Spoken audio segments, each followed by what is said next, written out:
Hello， 大家好，我是 Jeff。前阵在网络上看到了矽谷码农成语大全，觉得很好玩啊，所以就想来跟大家分享一下这些有关矽谷码农工程师的4字成语。是说，其实矽谷码农的生活比想象中还要无聊多了。Number one， 三番五次，意指矽谷码农每年会去旧金山市中心5次。三藩就是旧金山嘛，因为读音接近 San Francisco 而得名，而矽谷其实就是对旧金山南部的一些小镇的统称啦。我之前有做过影片介绍，有兴趣的可以去看这部影片。而住在矽谷的码农呢，平均1年会去 San Francisco 5次，所以就称作三藩5次。这5次是哪5次呢？一次公司团建不过我其实没有去 San Francisco 参加过公司团建这种活动，也没有办在 San Francisco 过。一次去报名旧金山马拉松。那还有一次就是去跑旧金山马拉松啦，因为生活很无聊嘛，所以跑马拉松就变成了矽谷码农最爱的活动之一，男男女女、老老少少都适合，连 Meta 的 CEO Mark Zuckerberg 都会去跑。毕竟一样是在爆肝，湾区码农跟其他地区的工程师相比呢，至少身体棒棒的，这一点是绝对不能输的。但是我其实根本就没去跑过，也没兴趣。我扁平足，我就烂。Number two， 湾区三俗，形容矽谷码农周末活动形式之匮乏，永远逃不出 hiking、采樱桃这类的老套活动。湾区包含矽谷在内，其实是旧金山大湾区的统称。虽然有着几百万的居民，但是要知道，这里的人们周末实在是太无聊啦。矽谷码农们的休闲活动呢，其实就只有那几种，所以就可以被通成所谓的三俗。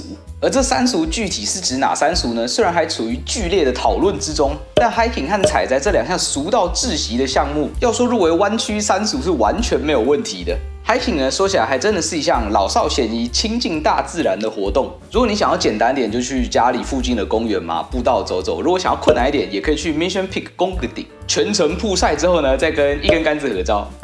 每年一到加州大樱桃成熟的时期呢，每到周末，这个通往农场的路都会塞车啊。约上3、5好友，上午先摘个樱桃，下午再一起吃个下午茶，已经成为很多湾区码农无聊生活中的保留项目了。那最后一俗还是有存在一些争议的啦。那比较热门的选项有每个周末准时开打的狼人杀啊、剧本杀，或者是冬天限定的去 Lake Tahoe 滑雪，亦或者是去海边抓螃蟹、抓象拔蚌等等。至今就还没有一个定论啦。没错，我也是那个曾经周末会去 hiking 的人。什么？如果你说步道都走过一轮怎么办？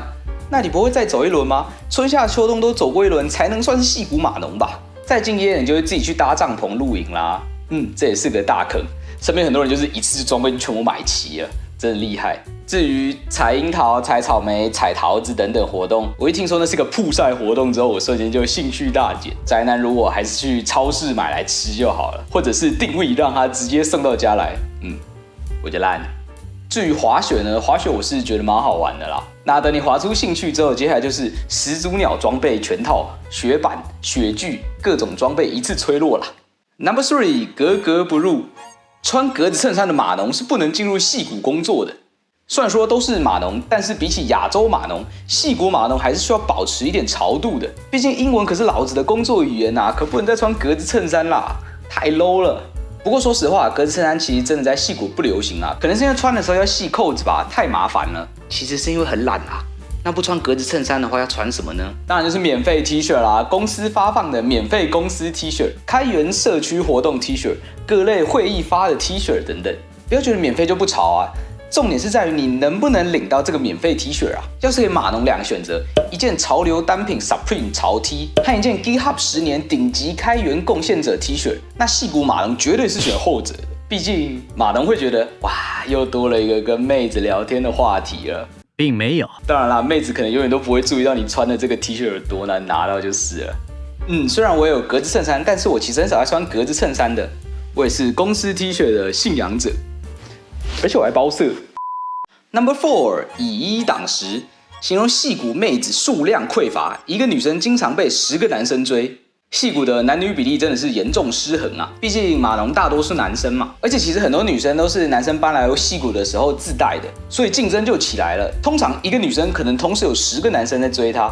当你劳累的回到家中，无聊的刷着 IG、FB， 看到了一条自己基友发的“今天去摘樱桃啦”，你回复呵呵，湾区三俗，心中满是不屑。紧接着是你心动的女生小美发的哇，今年的樱桃好新鲜呐！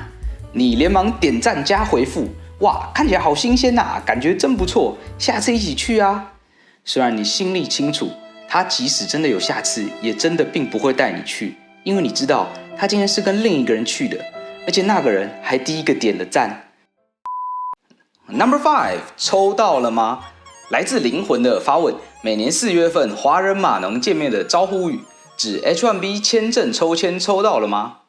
应届生在美国毕业，根据专业的不同，可以在美国工作1到3年，时间一到就要立刻离开美国，除非持有 H1B 签证。但是美国每年只发放85000个工作签证啊，而每年都有超过20万人申请，那怎么办呢？所以美国政府就决定，那就抽签吧。如果想要了解更多，可以去看看我之前做的 H1B 签证的影片。H1B 每年抽签，结果会在抽签后的2个月公布，所以这个时候矽谷码农一见面，比如在99大华超市的时候买菜遇到，都会礼貌性的问上一句：你抽到了吗？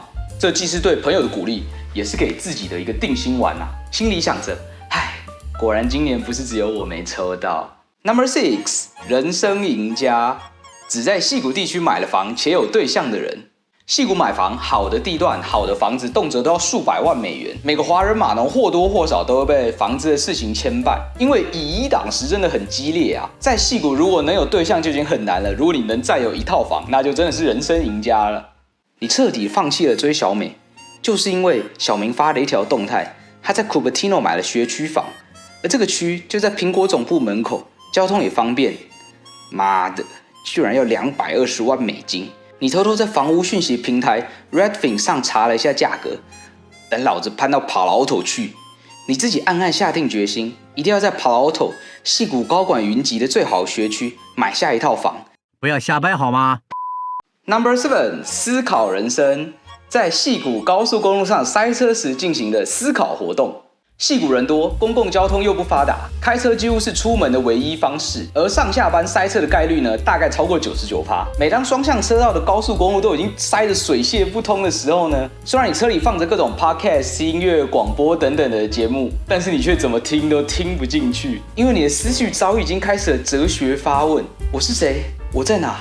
我要去哪？